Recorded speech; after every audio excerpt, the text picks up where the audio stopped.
So good morning and welcome to Jesus and We. This series, we kind of needed to change the series after what we were going through the last time. And so really what I want you to do is kind of take a deep breath and kind of prepare yourselves because, go ahead, strap on that seatbelt because some of us are going to go for a little ride.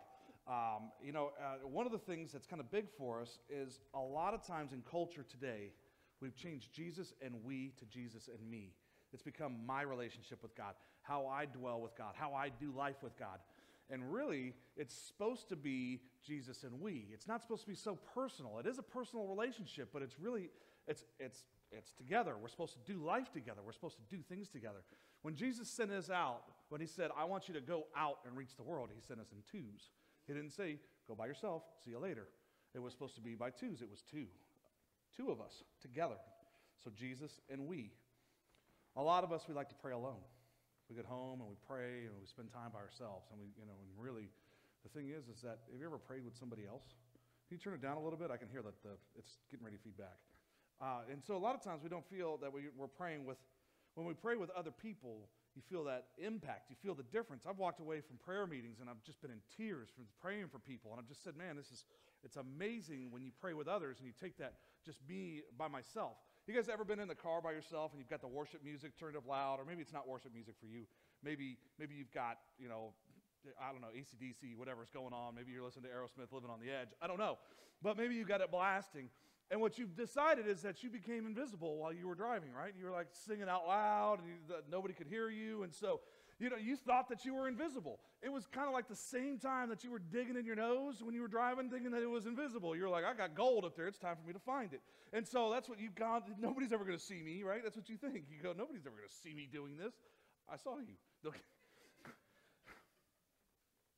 We get to this point where it's like, Jesus, take the wheel. I'm going to go digging. And so a lot of times we want to, but if you were here earlier, did you notice how the worship was just a couple minutes ago? Isn't it so much different when we do it together? Isn't it so much different when we worship with one another, when we have the person next to us is singing out? Jesus and we, it's an impact. It's something that's so different than what we just usually do. Our hands are lifted high because the people around us are lifted high. And the people around us help us get there. So over the next couple of weeks, you're going to see us start revealing statements. They're going to start going up in church in our lobby. You're going to see them, and I haven't quite figured out how I want to do it. I do know what I want out there, and so this is Jesus and we. What are we going to do? So you're going to start seeing these statements come out. So as you start seeing these statements come out, just know that this is going to be what our culture, you're going to start seeing us stand upon and what we're going to do as a church. Number one, we are faith-filled, big thinking, bet the farm risk takers. We will never insult God with small thinking or safe living. I want you to start thinking about this. I want you to start going, what am I doing? We are faith-filled, big thinking. Anybody know me? You think I'm big thinking? If you don't think that, then you haven't spent enough time with me. I would really spend some time with me. I am a bet the farm risk taker. You guys know that I will bet the farm in order to reach people for God. I'm telling you right now, is that if God tells me, if I believe that God has said step out and do it, then I'm doing it. There is nothing that's going to stop me from that, and I don't want anybody else in here to be the same. You should be stepping out. We're going to take every risk, and it doesn't matter if we're betting the farm because God's payoff is so much better than what we're holding on to. We will never, ever insult God with small thinking or safe living. Start thinking about this. These are things that you're going to start seeing on a regular basis. It's going to be part of the culture of this church. Where's your life been? What have you been doing? Has it been small thinking? Have you been just looking at it and going, it's safe living? Because we're going to change that a little bit. We're going to move forward, and we're going to start doing this as a different culture. In Jesus' hometown, there's been twice that Jesus was amazed. Jesus comes out, and he's in his hometown, and he goes and he wants to do works in his hometown. And people get insulted. They're like, who is this? This is Joseph's son, the son of a carpenter? Who is this? He can't do any of this stuff. And they basically, and so Jesus comes out, and this is his response. He says, Jesus could not do miracles there except lay hands on a few sick people and heal them. He was amazed at their lack of faith. He was amazed. He stood back and he looked at him and he goes, I'm just amazed at how little you believe. Look at your life. Would Jesus be amazed at your lack of faith or with your faith? Does he look at you and go, I'm just amazed. I'm amazed at how much faith you have. Because the other time that he's amazed, he's with the centurion. And he's with them, and the centurion's servant is dying. And he comes up to him, and he goes, Jesus, I know you're busy. I know that you're busy, and you can't come to my house. But if you just say the word, he will be healed. Just say the word. And Jesus is amazed. He steps back and he goes, when Jesus heard this, he was amazed at him. And turning to the crowd, following him, he said, I tell you, I have not found such great faith even in Israel. Jesus was amazed. He was amazed at people's lack of faith, and he was amazed at people's amazing faith. It's just this faith that you could, just unwavering faith. He was amazed at both of those. It doesn't talk about, I was just kind of in between, and he was amazed at that. No, he was amazed at the faith and the lack of faith. Where are you at on this? Inside of your notes, there's a number 1 through 10. And I want you to start thinking about this. Where in that 1 through 10 does your faith lie? And if you circle 10, it's pretty amazing, but you're Jesus. So don't circle 10. That's kind of where you're at if you put that. If you're going to circle 10, I'm Jesus. That's good. And if you circle 1, that kind of means that you might as well just be, I'm here because I'm waiting for you to burst in flames with their mic. I'm a devil worshiper, and that's what I want. So don't put 1. So you're in between 2 and 9. And so I want you to be in that. But here's what I want you to think about. And here's how you're going to give yourself an honest answer. In the last 7 days, I just want you to go back 7 days. Because you go any further than that, you're going to start lying to yourself. So just go 7 days. And I want you to think about the prayers that you've had in 7 days. If all of your prayers from the past 7 days were answered, all of them. So everything that you prayed for, it was instantaneous. It was like, boop, done. God, let me win the lottery. Boop, you didn't even have to go play it. It just automatically you won. It was like, poof, the money showed up in your bank account. You didn't even have to go claim the ticket. All of that, you go, God, let me get a brand new car. Poof, you walked outside, it was there. Every one of your prayers was answered. How much is the world changed? How much is the world changed? Or how much is your world changed? How much is the world changed? Start thinking about that. If every one of your prayers is to be answered, would people be saved? Would orphans be adopted? Would every church be full? Would there be peace? Would our leadership be filled with God's Spirit leading the way that we're supposed to be doing? Or is the food blessed? Did you pray for your travel, your travels? God, get us there. 99% of the time, you always get there. Did you 99.9% of the time? Never even have an issue. God bless that.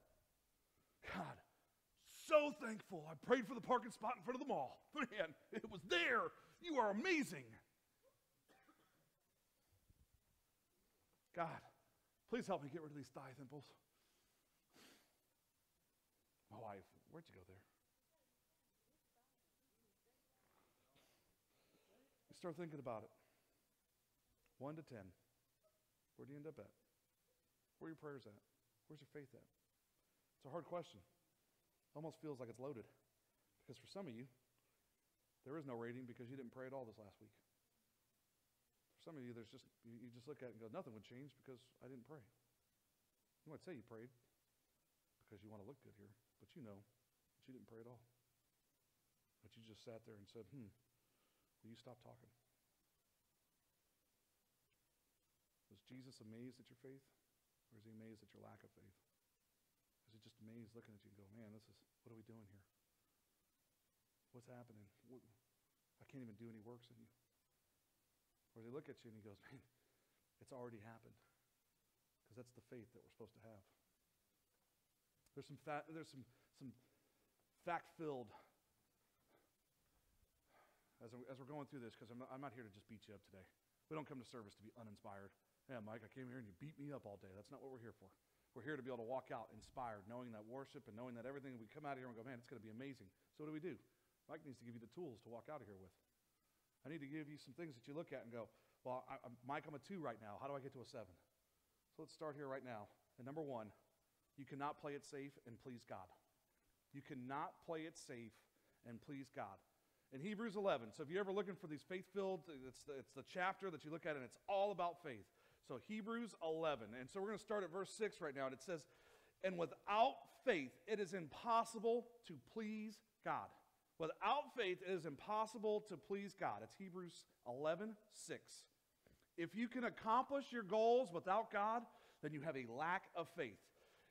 God's probably amazed. If you can accomplish every goal that you laid out and you've got nothing where it's not out of step without God having to be intervene and help you get there, then he's amazed at your lack of faith because you basically said, I don't need you to get what I want in life. It's time for you to start setting your goals a little higher. It's time for you to start stepping out and go, I'm tired of playing it safe. I'm ready to step out and to let God start doing his work in my life. Most of us, we get to this faith and we think it's going to be pretty and glorious. We go, God, my faith is so perfect. It's just always up here at this level, at this high. And that's not how it is.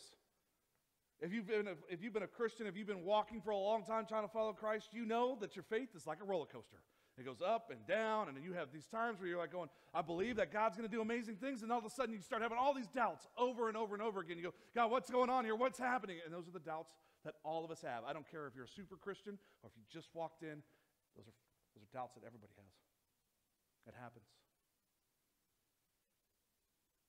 Some of us, we've been to a church camp, and we've done something like that, and I went to a church camp one time, and they asked me, my wife was doing something, probably having to go eat crickets or something like that, and so I had some time where I had to go and kill off some things, so I went off and I went on the ropes course. If you've ever done a ropes course at a camp, it's some sort of contraption that you're not supposed to be on anyway, and I get up there, and they have this thing that's called a faith step. And you get up there, and first off, as you climb up there, as you start going up there, you're like, why am I doing this? What is wrong with me? You start looking back down, because you look up there, and it doesn't look that high, but when you get up there, you know, what am I up here for? And then once you're up there, you look down, and you start looking at the back, the way down, and you go, it's all filled with kids and teenagers, and you can't, really, as the youth pastor, you can't be like, I'm going to go back down, guys. Can't do that. You're stuck now, and so I'm up there. And I'm the guy's strapping me into this little harness thing that he's going to hang me off of, and I'm going to take this step out on the step of faith, right? And I'm just going to drop off on this ropes course. And I asked him, look, has anybody died doing this? He said, well, not yet. It's like, oh, man, that's great confidence. Thank you. I appreciate that. And so you sit there and you go, am I really doing this? And you really start contemplating, is that rope going to hold me? I'm a big dude. And I was bigger back then. What's that thing designed for? Is it little teenagers, little kids, or is it for grown fat men? Which one is it? And so but you get to that point where you step out, and it's like a roller coaster because you're on your way down, and you're thinking about this and going, why did I do this? And then all of a sudden, God catches you. And you get laid down, and you softly land on the ground, and you go, why was I so afraid? Why did I step out? Why did I have so much fear when I was stepping out and doing this? There's so often that we're afraid over something where God's already had this rope behind us and he's had our back. During that time, I'm pretty sure, I can't be 100% certain, like 87% certain that I didn't cuss when I jumped off of that thing and stepped off. I'm like, about 87%, because I screamed. I don't know what I said, but might have been a little feminine too. If you're not scared every now and then, really, if you're just not scared, if you're always just completely confident, if you're not scared every now and then, you're not living by faith. That's just the realities. If you're not scared every now and then, I want you to think about something. Jesus calls Peter out. Do you get out of the boat? If he's calling you out, do you get out? Because Peter got out. And he knew. Everybody else that he's ever seen get out of a boat, they sank. He knew what the repercussions were. But Peter got out. He thought, Jesus just called me. What have you been holding back from? Jesus has called you, and you just sat in the boat and looked at him. Are you dumb, dude? I'm going to sink. Because that's what a lot of times we get in our life. We just sit there and we look at him and go, Jesus, I hear you calling. But that's water, and I know what happens. Peter stepped out. And he only failed because he started walking. He got to the point where he was right by Jesus. Can you imagine what the other 11 disciples were saying to him on the boat? They were looking out over the side. Could they have been talking smack to him? Were they out there going, are you dumb, dude? What's wrong with you? Or were they in amazement? Or were they supporting him and going, man, look at you. You're out there walking on water. Dude, you're amazing. Keep doing it. No, because it doesn't say that in the Bible. He walked out there, and as he got closer, he started losing his faith. What happened? 11 of them were in the water. 11 of them were in the boat. Only he stepped out. There was that fear of failure, but that's okay. We're going to fail at things. You guys ever notice that the biggest inventions come right after a failure? What about a light bulb? You guys know how many times he messed up on a light bulb, right? 1,100 times, but he didn't give up. He continued to try and make the light bulb. So if you aren't failing, you're living too safe. If you aren't failing on things, you're living too safe. Don't let the fear talk you out of an act of faith. You cannot let the fear of failure talk you out of doing an act of faith. You just can't. The second one, if you're taking notes, as long as you have a guarantee, you don't have faith. As long as you have a guarantee, something to fall back on, you don't have faith. Faith is the confidence that what we hope for will actually happen. It gives us assurance about all things that we cannot see. Hebrews 11:1. It is the confidence. It's that faith. When you have it, you know it. Remember, when I went to school, and maybe some of you guys remember this, and maybe my school was the only one that did it, but you used to get these, you'd write a letter, you'd go, if you were going to ask somebody out. And the funny part was, when I was in elementary school, you would ask people out, but you never really went out with that person. You didn't even hang out at recess time. You'd be like, but you would send them a little note, and it would say, will you go out with me? And it would be, a box, yes, and then another box, and it would say no. And he would send that. And so one time I remember sending one of these notes, and it came back with a whole other box on it. It said, maybe. What does that mean? What does that mean? Is that maybe? Well, just say no. But that's how it is. Remember, you want that confidence before you go up and you ask, right? Maybe. What are you trying to say? I remember asking Melissa out. I remember when we had this, when we met, and for you guys who don't know, I met my wife in a bar. And I happened to work in a bar, by the way. I wasn't drunk or anything like that. I happened to work there. And so, there was something going on because we were both checking each other out across the bar. Well, I was checking her out. She might not have been checking me out. She might have been just looking at something behind me or whatever. That's what she'll say. But, so I remember, and so she came in with a whole bunch of people. It wasn't just her. And so when she walked in, one of her friends came up to me, and I was talking to her friend, and I go, so what's up with your friend? Does she like me or not? Wanting that confidence. We want that, right? We don't just go in there and be like, hey, what's up? We just don't do that. And, everybody, and so for me, the relationship was, you kind of knew. It was like, hey, we can move forward with this. But have you ever had, you get set up on a blind date? Anybody in here ever been set up on a blind date? And you get set up, and you go out. And it's like, if you're a guy, you got that blind date, and they were like, and especially if it was a female that sent you up, she'd be like, she's so cute. You're going to love her. It is. You never trust a woman to set you up with another woman. Because she's going to go, she's so cute. She meant her personality. She didn't mean her.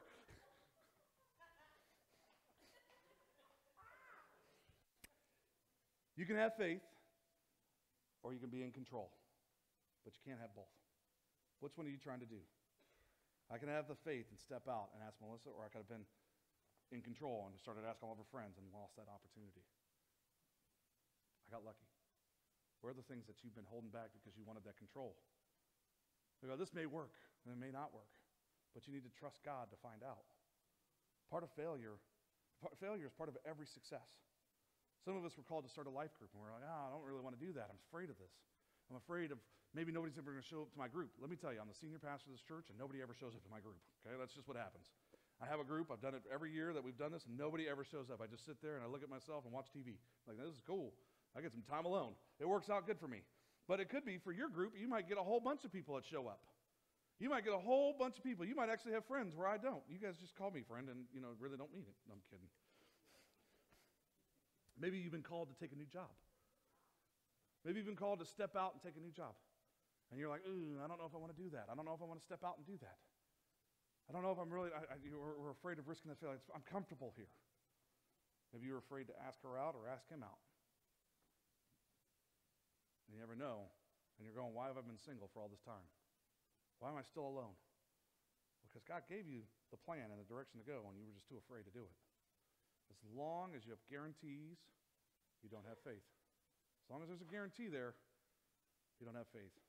Anybody ever heard of slack rope climbing? Anybody like balance slack rope climbing?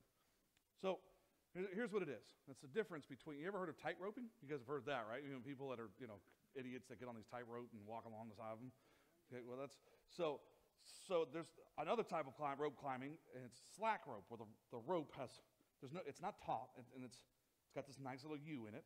And for any of you guys who remember, is that we went on this, the last year I took the women, I had the luxury of driving them, and so they put their faith completely in my hands, and we drove over to the beach, and we were coming back over that mountain.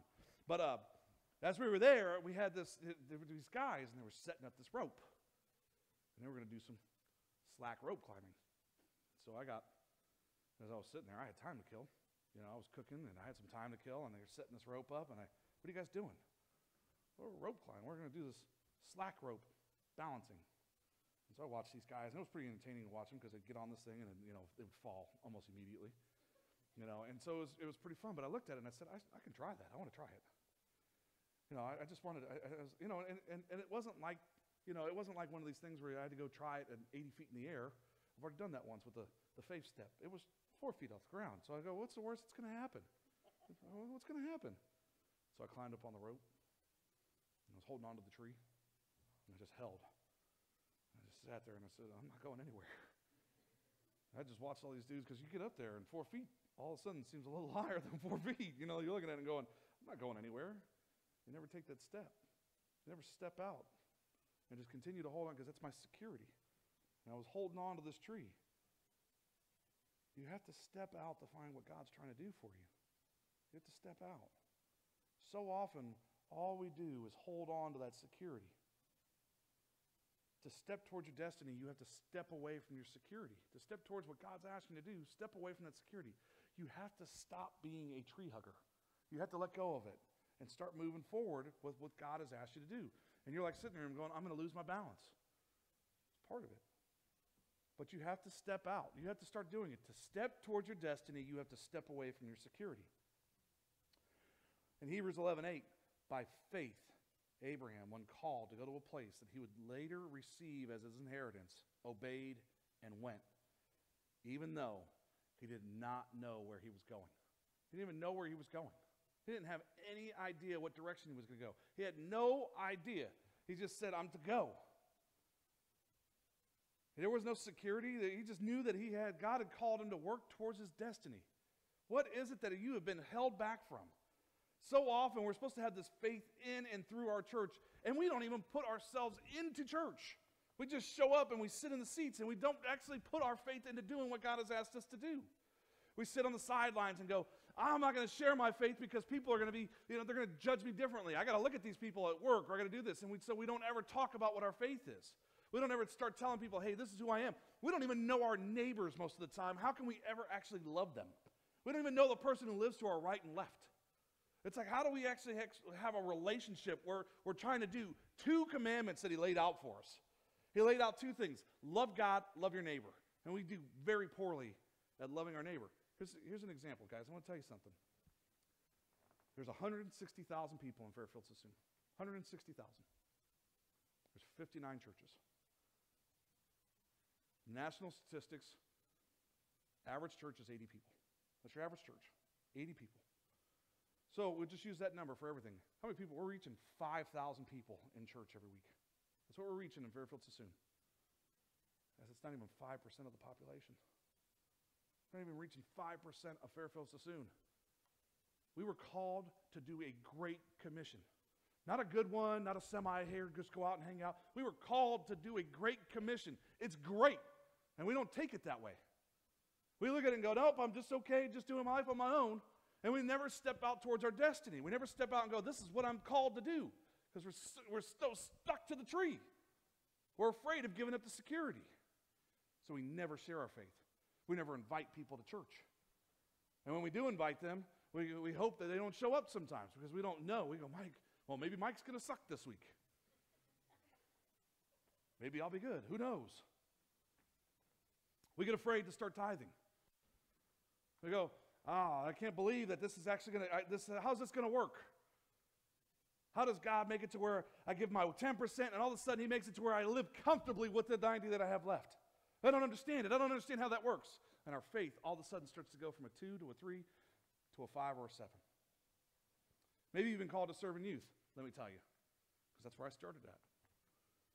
And when I started in youth ministry, you start with these kids that are broken sometimes. that are hurting, that need somebody to talk to, that just need to be able to have an interaction with somebody who's going to love on them. They come in, and some of them are cutting themselves, and some of them are doing things that they're sexually promiscuous, and they're just doing things that you know that they're not supposed to be doing. But what happens? You start serving in youth ministry, and you start sucking volunteers in. And you start doing what God has asked you to do, and you start bringing people in the door. And all of a sudden, you start seeing lives changed. Does it happen overnight? No, but it starts changing. You start seeing people grow, and you start seeing people do something different. You start seeing those middle schoolers graduate from graduate school now. Guys, it's amazing on what happens when you step out and do what God has asked you to do. Maybe you're called to work in kids. You just don't know it, and you don't know how to step out. And I say that because you know the kids are crazy. They just are. You know, you get in there and you start working with a bunch of 2-year-olds, and you're going, oh my God, did everybody feed these kids crack today? What's going on? Because they're like running around, bouncing off the walls. You're like, how do I control this? What am I supposed to do? And there's like 15 against 2 of you, and they're winning almost every time. But that's how you get. And you're like, how am I supposed to serve here? And I will tell you is that if you've ever served in kids and you start watching those kids grow up, you start watching them develop into who they are here. I remember when my youngest daughter, first walked into kids' church at a church that we were serving at. I remember seeing her progress from each place, and her wanting to be ready to move into the next room, and be ready to go to the next place and the next place. It's amazing to see their faith grow. But sometimes we don't step out because we're afraid of doing what God has asked us to do. Want that security to be able to come in here, have a cup of coffee, sit in the seat, keep it warm, and go back home and do the same thing. Watching TV. Because we're called to do something. Each one of us has been called to a destiny. Each one of us has been called to go out and do something. Maybe yours has been to start a business. Maybe you're called to get married. Maybe you're called to have children. Or maybe you're called to have more children. And you go, oh, that's not possible. You know. Well, maybe then you're called to adopt. It might not be possible for you to have children. And that may be God's way of telling you you're supposed to reach and save another child. We're called to do something. We're afraid of the stepping out because we lose that guarantee, that security. Most of our lives we live without faith. And I'm going to tell you guys, as this church, we don't continue to live that way. We are faith-filled and big thinking. That's what we are here. Together, we are so much more than the individual. Together, we are faith-filled and big thinking. If you don't think that we're big thinking, look at our advertising. Look at what we do. Look at how we reach to people. Look at everything that we put together. We are big thinking. God didn't give us a small commission. He didn't say, I just want you to reach 4 or 5 people. He gave us a great commission. He said, I want you to go out and reach the nations. I want you to go out and reach the entire world. Because we have a lot of work to do right here. And I'm not just talking about building this church. This church is part of it. This is God's church. Every one of these Bible-believing churches is God's church, and it's our responsibility to help grow them. That is the Great Commission. It is our responsibility to go out and help grow each one of these churches. Because if all of them were filled, all of them have filled capacity, all 59 of them, we might be able to reach 20,000 or 25,000. We're called to plant more churches. We're called to grow churches in this community. There's not enough of us right now. And we're not called to be mega churches because you don't have that interaction. But we are called to reach this community.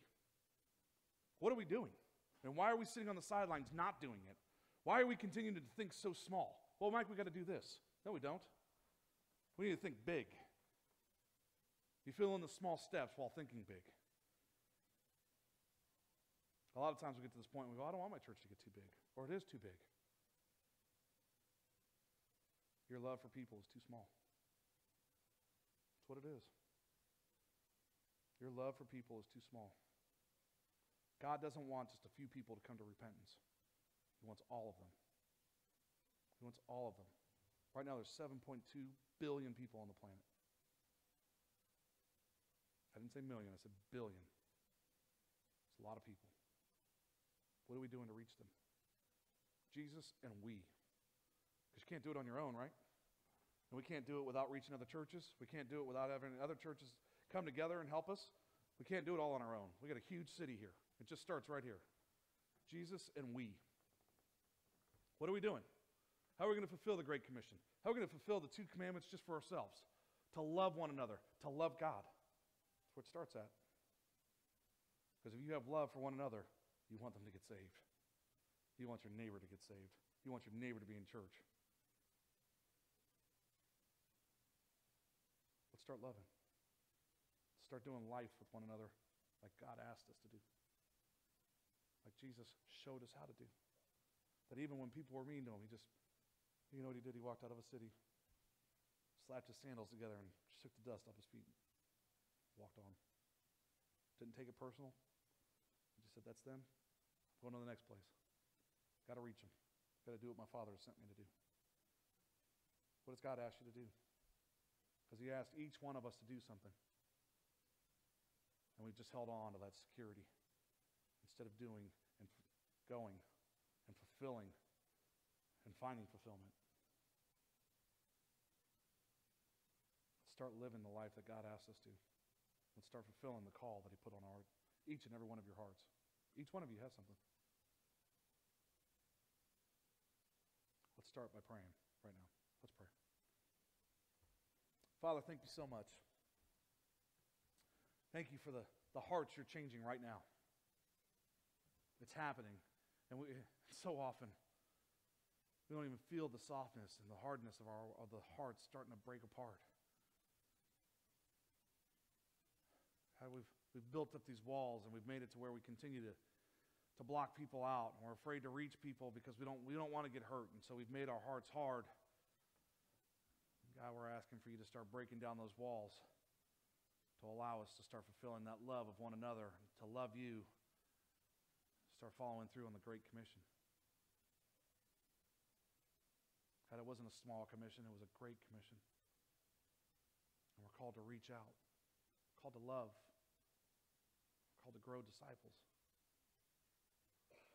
God, help me step away from the security I have and into your grace and into the plan that you've laid out for each one of us.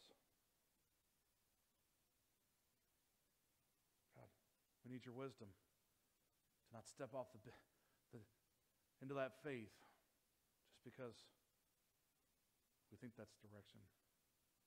God, we need to spend time with you in prayer to find that direction, to find what you've asked us to go, which direction you've asked us to go. But God, most of us know, and we can feel the tugging right now. God, thank you for being here today. And thank you for helping us step out into that faith.